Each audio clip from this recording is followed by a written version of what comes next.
Hello everyone, আশা করছি ভালো আছো। আমিও ভীষণ ভালো আছি। নতুন একটা ভিডিওতে তোমাদেরকে অনেক অনেক ওয়েলকাম। সকাল থেকেই চলছে এক নাগাড়ে বৃষ্টি, আর আমার এই বৃষ্টির দিন ভীষণ বিরক্ত লাগে। না আমি ঘরের থেকে একটু বেরোতে পারি, না কোনো কাজ করে আমি শান্তি পাই। কে তেমন কিছুই ভালো লাগছিল না, তাই আর বারান্দায় দাঁড়িয়ে দাঁড়িয়ে বৃষ্টি উপভোগ করছিলাম। তারপরে চলে গেলাম ঘরে গিয়ে একটু মায়ের হাতে হাতে উল বুনিয়ে দিচ্ছিলাম। আসলে এই পোশাকগুলো আমাদের এখানে বানানো, আমার মা এগুলো করে, আমিও টুকটাক করে একভাবে কয়েক ঘন্টা ধরে বসে আমি একটা ফ্রক তৈরি করে ফেলেছি। আর তারপরে আর স্নান টান করে দুপুরের খাওয়ার জন্য বসে গেছি। আজকে দুপুরে মা বানিয়েছিল আলু পটলের তরকারি আর সাথে মুগ ডাল দিয়ে আতপ চালের খিচুড়ি, যেটা আমার ভীষণ ভালো লাগে। আমি তো ভোগের খিচুড়ি ভীষণ ভালোবাসি, আর এটা ঠিক ওরকমই হয়েছিল, আঠালো।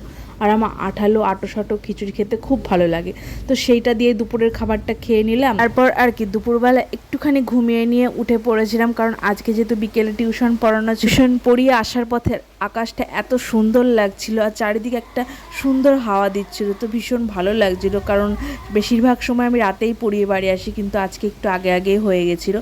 তো বাড়ি এসে দেখি বা এনেছে সিঙ্গারা, আর মাও মুড়ি মেখে দিল চানাচুর আর শশা দিয়ে। সিঙ্গারা নিয়ে বসে পড়লাম, তো আমরা সবাই মিলে একসাথে খেতে বসলাম। সন্ধ্যেটা এই করেই কেটে গেল। তো তোমরাও কি এরকম বৃষ্টির দিনে চপ সিঙ্গারা খেতে ভালোবাসো? অবশ্যই কিন্তু কমেন্ট করে জানিও। তো ভিডিওটা এই পর্যন্তই, দেখা হচ্ছে নেক্সট ভিডিওতে। বাই।